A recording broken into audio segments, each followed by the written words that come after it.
72세 은퇴자인 박 교수님은 제게 이렇게 말했습니다. 만약 누군가 내 인생에서 가장 잘한 선택이 뭐냐고 묻는다면 망설이지 않고 대답할 거예요.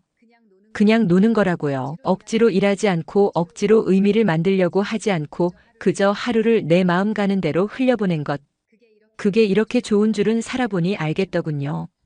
그 한마디는 단순했지만 오랜 교직 생활을 끝내고 인생의 후반부를 살아가는 많은 사람들의 마음을 대변하는 말이었습니다. 우리는 은퇴 후에도 무언가 해야 한다는 압박을 받습니다. 누군가는 이렇게 말하죠.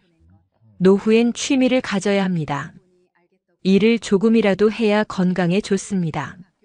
투자나 창업을 해서 새로운 도전을 해보세요. 텔레비전에서도 책에서도 주변 사람들의 입에서도 비슷한 말이 흘러나옵니다. 하지만 정작 은퇴자들 중 많은 분들은 이렇게 고백합니다. 그냥 노는 게 제일 행복했습니다. 돈도 명예도 거창한 계획도 필요 없었어요. 하루하루를 여유롭게 보내는 것이야말로 진짜 인생의 호사였어요. 박 교수님 역시 은퇴를 앞두고는 불안했습니다. 평생 대학에서 연구하며 아침 일찍 집을 나서고 밤 늦게야 들어오는 생활을 반복했죠. 강의와 연구, 학회와 논문 작성, 그것이 인생의 전부였습니다. 그러다 은퇴가 다가오자 마음속에 알 수 없는 허전함과 두려움이 몰려왔습니다. 이제 뭘 해야 하지? 그냥 집에만 있으면 허무하지 않을까? 작게라도 강의를 해야 하나? 아니면 컨설팅이나 번역 일을 시작해야 하나? 머릿속은 온통 그런 고민뿐이었습니다. 주변에서도 끊임없이 이런저런 조언을 했습니다. 당신처럼 부지런한 사람이 놀면 금방 병난다니까 뭐라도 해야지. 누군가는 지금이야말로 온라인 강의할 기회라며 교육 사업 이야기를 꺼냈습니다. 박 교수님도 한때는 온라인 강의 플랫폼 운영을 진지하게 고민했습니다. 하지만 장비 구입비, 편집 비용, 마케팅비까지 계산기를 두드리면 두드릴수록 머리가 무거워졌습니다. 은퇴 후에 여유를 위해 시작한 일이 오히려 더 큰 스트레스가 되어버린 겁니다. 밤에 잠까지 설치는 일이 잦아졌습니다. 그때 부인이 조용히 말했습니다. 여보, 평생 고생했는데 왜 또 일을 하려고 해요? 이번에는 그냥 쉬어봐요. 그 한마디가 결정적이었습니다. 박 교수님은 마음을 바꿨습니다. 그래, 일단 1년은 그냥 놀아보자. 처음엔 쉽지 않았습니다. 아침에 눈을 뜨면 오늘은 뭘 해야 하지 하는 허전함이 찾아왔습니다. 출근을 하지 않는다는 사실이 어색했고 세상에서 뒤처지는 건 아닐까 하는 불안이 고개를 들었습니다. 하지만 시간이 조금씩 흘러가면서 놀랍게도 달라졌습니다. 아침에는 천천히 동네를 걸었습니다. 예전엔 늘 바쁘게 차를 몰고 출근길에 오르느라 보지 못했던 동네 꽃들이 눈에 들어왔습니다. 이웃들과 가볍게 인사를 나누는 것만으로도 마음이 따뜻해졌습니다. 낮에는 친구와 만나 바둑을 두었습니다. 오랜만에 마주 앉아 웃고 떠드는 그 시간이 그렇게 소중할 줄은 몰랐습니다. 예전 같으면 점심을 먹고 다시 연구실로 들어가야 했지만 이제는 오후 햇살을 여유롭게 즐길 수 있었습니다. 저녁이 되면 손자와 함께 놀았습니다. 레고를 조립하고 그림을 그리고 동화를 읽어주다 보면 어느새 하루가 훌쩍 지나갔습니다. 피곤하기는커녕 오히려 몸과 마음이 가벼워졌습니다. 박 교수님은 말합니다. 예전엔 연구가 인생의 전부였는데 이제야 비로소 내 시간을 찾았어요. 내가 몰랐던 진짜 행복이 이런 거였구나. 은퇴 전에는 노는 게 불안합니다. 일을 하지 않으면 도태될 것 같고 의미 있는 일을 하지 않으면 인생이 허무할 것 같죠. 하지만 막상 은퇴를 하고 시간이 흐르면 깨닫게 됩니다. 억지로 일을 만드는 것보다 쉴 권리를 누리는 것이야말로 진짜 행복이라는 사실을요. 의학적으로도 여유 있는 휴식은 뇌와 몸을 회복시키는 중요한 과정입니다. 산책, 낮잠, 독서, 친구와의 대화 같은 단순한 여가가 스트레스를 줄이고 기억력을 유지하며 삶의 만족도를 크게 높여준다는 연구 결과도 있습니다. 전문가들은 은퇴 후 삶의 만족도를 결정짓는 가장 큰 요인 중 하나가 시간을 자기 마음대로 쓸 수 있는 자유라고 말합니다. 이 자유를 만끽할 때 비로소 진짜 행복이 찾아오는 겁니다. 물론 아무 준비 없이 놀 수는 없습니다. 아무리 노는 게 행복하다 해도 돈이 바닥나면 마음이 불안해져 제대로 쉴 수가 없습니다. 은퇴 후 안정적으로 놀려면 최소한 생활비를 충분히 계산해 두어야 합니다. 부부 기준으로 월 적정 생활비와 의료비나 돌발 지출을 합치면 상당한 자금이 필요합니다. 하지만 국민연금이나 퇴직연금 같은 정기적인 수입이 있다면 그만큼 준비금은 줄어듭니다. 전문가들은 은퇴 후 자산의 상당 부분은 안전자산, 나머지는 변동성이 있는 자산에 두라고 조언합니다. 이렇게 해야 불안한 마음 없이 편안하게 놀 수 있다고 말이죠. 두 번째는 건강입니다. 놀고 싶어도 건강이 받쳐주지 않으면 소용이 없습니다. 은퇴 이후 가장 중요한 건강관리 지표는 혈압, 혈당, 근육량 세 가지입니다. 특히 근육은 나이가 들면서 매년 조금씩 줄어든다고 합니다. 이걸 막으려면 주 2, 3회 이상 짧게라도 근력 운동을 해야 합니다. 헬스장이 부담스럽다면 집에서 스쿼트나 팔굽혀펴기만 해도 큰 도움이 됩니다. 박 교수님도 처음엔 매일 등산만 했습니다. 겉보기엔 건강해 보였지만 무릎 통증이 찾아왔습니다. 병원에 가니 의사가 말했습니다. 근력 운동을 안 해서 생긴 문제입니다. 유산소만으로는 근골격을 지킬 수 없어요. 그때부터 박 교수님은 아령을 들고 가볍게라도 근력 운동을 시작했습니다. 처음엔 힘들었지만 꾸준히 하다 보니 체력이 달라지고 다시 손자와 마음껏 뛰어놀 수 있게 됐습니다. 마지막으로 그냥 논다는 것이 무기력하게 시간을 흘려보내는 것을 뜻하지는 않습니다. 오히려 생활의 리듬을 유지하는 게 중요합니다. 밤새 TV만 보고 낮에 늦게 일어나는 생활을 반복하다 보면 결국 무료함이 찾아오고 우울감이 쌓입니다. 그래서 은퇴 후에도 규칙적인 루틴이 필요합니다. 단 그 루틴은 즐거운 것으로 채워야 합니다.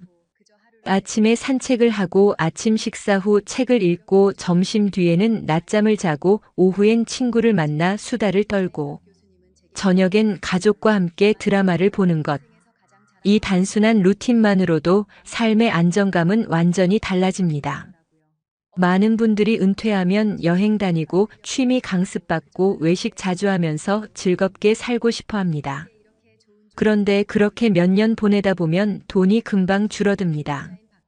은퇴 초기에는 해외여행, 고급 식사, 취미 활동에 돈을 쏟아붓기 때문이죠. 그러다 자산이 줄어들면 불안해지고 오히려 노는 즐거움이 줄어듭니다. 그래서 전문가들이 권하는 건 돈 안 쓰고 즐기는 놀이 목록을 미리 만들어 두라는 겁니다. 예를 들어 아침마다 공원 산책, 동네 도서관에서 책 빌려보기, 무료 강연 참여, 주민센터의 저렴한 탁구장 이용 같은 것들이죠. 이런 활동만으로도 하루가 꽉 차고 돈도 거의 들지 않습니다. 박 교수님도 매일 사 마시던 커피를 줄이고 동네 도서관을 찾았습니다. 처음엔 무료라 대수롭지 않게 여겼지만 1년이 지나자 책 읽는 습관이 생겼고 지식이 늘었으며 돈도 아꼈습니다. 무엇보다 매일 뭔가 배우며 논다는 성취감이 생겼습니다. 박 교수님은 이제 말합니다. 예전에는 성과를 내야만 행복하다고 생각했는데 지금은 하루를 자유롭게 보내는 게 가장 큰 호사예요. 결과가 없어도 누가 인정해주지 않아도 그저 웃고 걷고 쉬고 사람 만나며 보내는 것, 그게 진짜 인생의 맛이더군요. 우리는 모두 시간이 흘러가고 나이가 들어갑니다. 그 과정에서 우리에게 가장 중요한 것은 어떻게 노년을 준비하고 맞이할 것인가라는 문제일 것입니다. 나이는 피할 수 없는 자연스러운 과정이지만 그 과정을 준비하는 방식에 따라 우리의 삶의 질이 달라질 수 있습니다. 노화는 누구에게나 찾아오지만 그걸 어떻게 받아들이느냐가 중요합니다. 노화를 받아들이는데 가장 중요한 것은 속도를 줄이는 것입니다. 젊었을 때처럼 빠르게 움직이고 모든 일을 해내려고 하면 신체적으로나 정신적으로 지칠 수밖에 없어요. 일정을 천천히 조절하고 더 이상 서두르지 않으려는 마음가짐을 가져야 합니다. 무엇보다 중요한 건 나 자신에게 여유를 주는 것이라는 깨달음입니다. 노화는 우리의 신체뿐만 아니라 마음에도 영향을 미칩니다. 나이가 들수록 젊었을 때와 같은 속도로 살기 어렵다는 사실을 인정하고 변화에 맞춰 생활 방식을 조정하는 것이 필요합니다. 그렇다고 모든 것을 포기할 필요는 없습니다. 속도를 줄이면서도 자신만의 리듬을 찾아가는 것이 중요합니다. 노년을 맞이하면서 가장 신경 써야 할 부분 중 하나는 인간관계입니다. 젊을 때는 인간관계가 다양하고 폭넓게 형성되지만 나이가 들면서는 관계의 질이 더 중요해집니다. 더 이상 모든 사람과 좋은 관계를 유지할 필요는 없습니다. 함께할 가치가 있는 사람들과만 관계를 유지하는 것이 중요하죠. 돈 거래를 하지 않는다는 원칙을 지키는 것도 좋습니다. 돈 문제는 관계를 어렵게 만들 수 있는 중요한 요인 중 하나입니다. 돈 거래가 들어가면 감정적으로 불편해질 수 있고 그로 인해 관계가 깨질 수도 있죠. 그래서 금전적인 거래가 없는 관계, 순수하게 마음을 나누는 관계를 중요하게 여겨야 합니다. 또 관계를 유지하기 위해서는 서로에 대한 존중이 필수적입니다. 나이가 들면서 신뢰할 수 있는 사람들과만 관계를 이어나가는 것이 정신적으로도 큰 도움이 됩니다. 노년을 준비하는 데 있어서 건강은 모든 것의 기본입니다. 건강을 잃으면 아무리 많은 재산이나 좋은 인간 관계가 있더라도 그것을 누리기 어렵습니다. 그러므로 노년을 맞이하기 전부터 특히 중년부터 건강을 관리하는 것이 필수적입니다. 건강한 노년을 보내기 위한 첫 번째 비결은 꾸준한 운동입니다. 매일 적당한 시간의 가벼운 운동은 신체와 정신을 모두 건강하게 유지하는 데 큰 도움을 줍니다. 운동은 반드시 격렬한 것이 아니어도 좋습니다. 산책, 스트레칭, 요가, 심지어 집에서 할 수 있는 간단한 근력 운동도 충분히 효과가 있습니다. 중요한 건 꾸준함입니다. 운동을 매일 일정한 시간에 하는 습관을 들이면 나이가 들어서도 신체 기능을 오래 유지할 수 있습니다. 두 번째로 중요한 것은 식습관입니다. 건강한 노년을 위해서는 평소에 건강한 식단을 유지하는 것이 필요합니다. 특히 과식을 피하고 적당량의 음식을 섭취하는 것이 중요하죠. 신선한 채소와 과일을 자주 먹고 가공식품이나 당분이 많은 음식은 줄이는 것이 좋습니다. 음주와 흡연을 절제하는 것도 중요합니다. 담배는 가능한 한 빨리 끊는 것이 좋습니다. 그리고 술은 적당히 마시고 과음하지 않는 것이 건강을 지키는 비결입니다. 행복한 노년을 위해서는 건강뿐만 아니라 정신적, 감정적으로도 준비가 필요합니다. 해외 대학의 연구에 따르면 행복한 사람들의 삶을 분석했을 때 여러 가지 공통된 조건이 있었는데요. 그중 일부는 건강과 관련이 있고 나머지는 인간관계와 관련이 있었습니다. 첫 번째 조건은 안정적인 결혼 생활입니다. 배우자와의 관계가 원만하고 서로를 존중하며 살아가는 사람들은 훨씬 더 행복한 삶을 살았다고 해요. 부부 관계가 불행하다면 그 문제를 해결하는 것이 우선입니다. 때로는 새로운 관계를 찾는 것이 더 나은 선택일 수도 있습니다. 행복한 관계를 유지하는 것이 행복한 노년의 시작입니다. 두 번째는 평생 배움을 지속하는 것입니다. 나이가 들어도 계속해서 배우고 새로운 지식을 받아들이는 사람들은 더 긍정적이고 활기찬 삶을 살아갑니다. 새로운 기술을 배우거나 책을 읽고 다양한 활동에 참여하는 것이 행복을 유지하는 데 큰 도움이 됩니다. 디지털 시대에는 특히 스마트폰, 인터넷, 메신저 같은 기술을 배우는 것이 중요합니다. 가족들과 소통하고 세상과 연결되기 위해서는 이러한 기술을 익히는 것이 필수적이죠. 세 번째는 긍정적인 사고방식입니다. 인생에서 어려운 일을 겪을 때마다 이를 긍정적으로 극복하는 능력이 있는 사람들이 더 행복하게 살아갑니다. 종교나 명상 아니면 주변의 좋은 사람들과의 대화를 통해 자신을 긍정적으로 바라보고 삶의 어려움을 극복해 나가는 것이 중요합니다. 노년을 맞이하면서 필요한 재정적 여유를 갖추는 것이 중요합니다. 그렇다고 해서 수십억 원의 재산을 모아야 한다는 의미는 아닙니다. 부자라는 개념은 단순히 돈의 양으로만 결정되지 않아요. 많은 사람들이 말하는 진정한 부자의 기준은 내가 원하는 것을 먹고 싶을 때 먹을 수 있고 하고 싶은 일을 할 수 있을 정도의 여유입니다. 이 정도의 경제적 자유를 누리기 위해서는 지나친 소비를 줄이고 자산을 관리하는 능력을 기르는 것이 중요하죠. 특히 노년에 접어들면 자식들에게 의지하지 않고도 스스로 경제적으로 자립할 수 있는 재정 상태를 유지하는 것이 중요합니다. 자식들이 부모를 부양할 수 없는 시대가 왔고 부모도 자식에게 경제적인 부담을 주기보다 서로 자립하며 건강한 관계를 유지하는 것이 좋습니다. 노후 준비를 위해 일정한 금액을 저축하거나 적절한 투자 계획을 세우는 것이 필요합니다.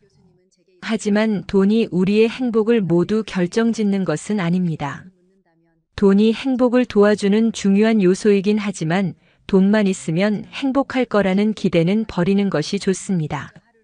중요한 것은 경제적 여유와 더불어 마음의 여유, 그리고 삶의 가치관을 제대로 설정하는 것이죠.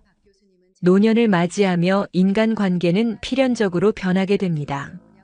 젊을 때는 직장, 사회, 여러 가지 활동을 통해 사람들과 많은 관계를 맺게 되지만 나이가 들면서는 자연스럽게 그 범위가 좁아지죠. 중요한 것은 나이가 들수록 인간관계를 더 작고 깊게 만드는 것입니다. 더 이상 모든 사람과 좋은 관계를 유지하려는 부담을 가질 필요가 없습니다. 노년에는 함께 할 몇 명의 진정한 친구, 믿을 수 있는 가족과의 관계가 더 중요합니다. 그 관계에서 서로가 기대는 관계가 아니라 존중하고 이해하는 관계를 형성하는 것이 필요합니다. 예를 들어 우리는 종종 친구나 가족에게 너무 많은 기대를 걸어 실망하게 되는 경우가 많습니다. 하지만 기대치를 낮추고 그 사람 자체를 있는 그대로 받아들이면 관계는 훨씬 더 편안해집니다. 또한 노년에는 친구와의 관계뿐만 아니라 가족과의 관계도 재정립해야 합니다. 특히 자녀와의 관계에서는 부모와 자식 간의 역할 변화가 필요합니다. 자식들이 독립하면서 부모 역시 자식에게서 독립할 필요가 있습니다. 이때 가장 중요한 것은 자식에게 의존하지 않으면서도 서로를 존중하는 관계를 유지하는 것이죠. 우리는 이 세상에 올 때 혼자였다. 갈 때도 동반자가 있을 리가 없다. 사람으로 사는 것은 필경 외로운 일일 것이다. 고독을 즐기다가 새로운 인연을 만난 사람도 있고 오랜 동행에 종지부를 찍은 사람도 있다. 내 삶의 가치는 결코 타인에 의해, 타인이 만들어 놓은 상황에 의해 매겨지는 것이 아니다.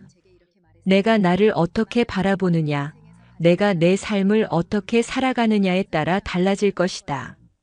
우리는 다른 이들과 함께 있을 때 맡겨진 역할을 충실하게 연기한다. 늘 정해진 각본대로 따라하는 훈련이 자신의 진정한 모습을 잃어버리게 만든다.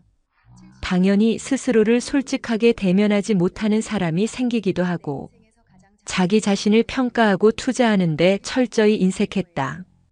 혼자인 사람은 가장 자유로운 사람이다. 그러나 사람들은 자신의 역할에 익숙해져 있는 터라 이런 자유를 마주하게 되면 오히려 당황한다. 그래서 상당수의 사람들이 혼자라는 사실을 참을 수 없어 한다. 혼자는 곧 외롭다고 단정짓고 착각 속에 빠진다. 하지만 사람은 모두 자신의 길을 당당히 걸어가야 한다. 이젠 자식도 배우자도 일상의 삶에서 잠시 내려놓고 그들만큼이나 사랑한 열정을 오래 묻고 지냈던 나 자신과의 사랑을 위해 시간을 사용해 보기로 하자. 이젠 나 스스로를 사랑해야 한다. 내가 나를 사랑해주지 않으면 누가 날 나만큼 사랑해줄까? 최근에 혼자만의 시간을 누려본 기억이 있는가? 혼자서 여행을 가본 적이 있는가? 스스로 고독한 여행자가 되어보자. 한밤중 달리는 기차에 앉아 창밖으로 스쳐 지나가는 불빛을 바라보자. 고독은 생각을 풍성하게 키우고 그 차원을 높여준다. 많은 생각이 부담스러운가? 생각이 많은 것은 좋은 일이다. 그것을 조용히 음미할 때 우리의 영혼은 성장한다. 열심히 가정을 지키면서 살아온 나 자신을 마음껏 칭찬하자. 열심히 일하면서 지나온 내 삶을 한껏 사랑하자. 정성껏 마음 주고 걸어온 좋은 내 이웃들을 진심으로 사랑하며 칭찬하자. 이젠 이만하면 쉴 자격 충분하니 더 이상 달리지 못하더라도 달래고 추스릴 시간을 주자. 수고했다. 애썼다. 육신이 지칠 만큼 약해진 나 자신에게 위로와 칭찬과 용기를 보내주자.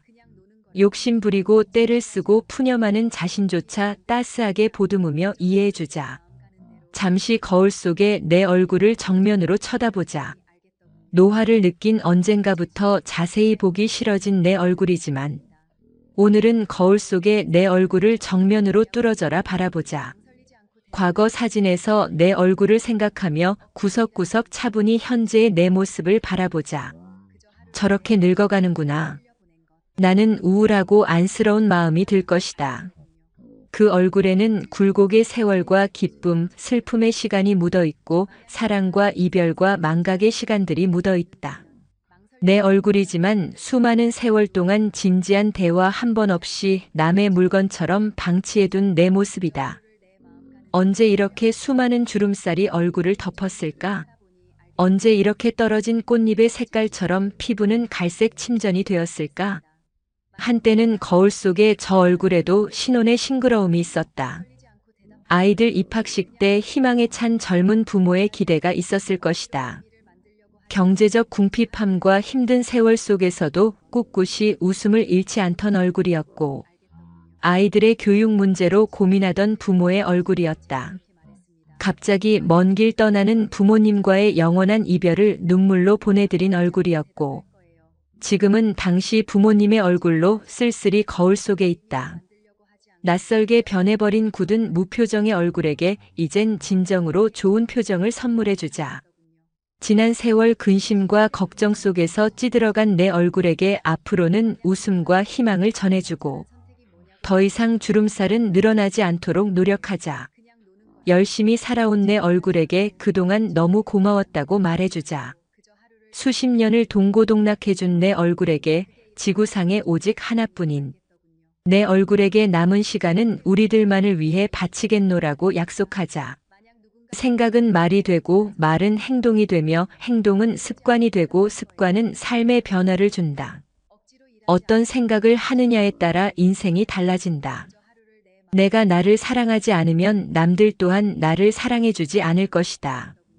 첫 번째, 내가 제일 좋아했던 취미 생활을 시작하자. 두 번째, 내가 진짜 가보고 싶은 여행지로 훌쩍 떠나자. 세 번째, 신발은 지금까지 신었던 가격보다 좀 비싼 걸로 투자하자. 네 번째, 마음을 터놓을 수 있는 친구에게 당장 전화해보자. 다섯 번째, 아직 용서해주지 않았던 사람이 있다면 가슴을 열고 용서해주자. 그러면 내가 편해진다. 여섯 번째, 거리가 멀더라도 맛집으로 이름난 식당을 찾아 나 자신에게 음식 선물을 해주자. 일곱 번째, 매일 아침 눈을 뜨는 순간 나는 사랑받기 위해 태어난 사람이고 지금 이 순간이 가장 행복한 순간이라고 외치자. 이 글을 읽은 모든 사람이 과거에 어떻게 살았든 지금 당장부터 행복했으면 한다. 거울 속의 낯선 나를 이젠 진정 사랑하는 대상으로 친하게 지내며 먼 훗날 영원한 안식 여행을 떠날 때 너와 나, 우리는 행복한 삶을 살았다고 말할 수 있었으면 얼마나 좋을까? 내가 먼저 내 얼굴을 사랑하라고 말하고 바로 행동을 했으면 합니다. 나를 무시하지 말고 위대하고 또 위대한 소중하고 귀한 사람이 당신임을 잊지 말고 살았으면 합니다. 나는 지구상 하나뿐인 내 얼굴을 사랑합니다. 왜냐하면 한평생 희로애락을 같이 경험하며 살아온 얼굴이니까요. 이제는 늦기 전에 인생을 즐겨라. 아주 오래 살 것처럼 행동하면 어리석다. 걷지도 못할 때까지 기다리다가 인생을 후회하지 말고 몸이 허락하는 한 가보고 싶은 곳 여행하라. 혹시 병 들더라도 겁먹거나 걱정하지 마라. 태어나서 늙고 병들고 죽는 것은 누구에게나 오는 것 아닌가? 몸은 의사에게 맡기고, 목숨은 하늘에 맡기고, 마음은 스스로 책임져야 한다. 자식들이나 손자에 관한 일은 눈으로 보고 귀로 듣기만 하고 입은 꼭 다물어라. 자신이 자신을 최고로 여기고 자신을 대접하며 살다가 생로병사에 순응하며 살자. 머물듯 가는 것이 인생이니까.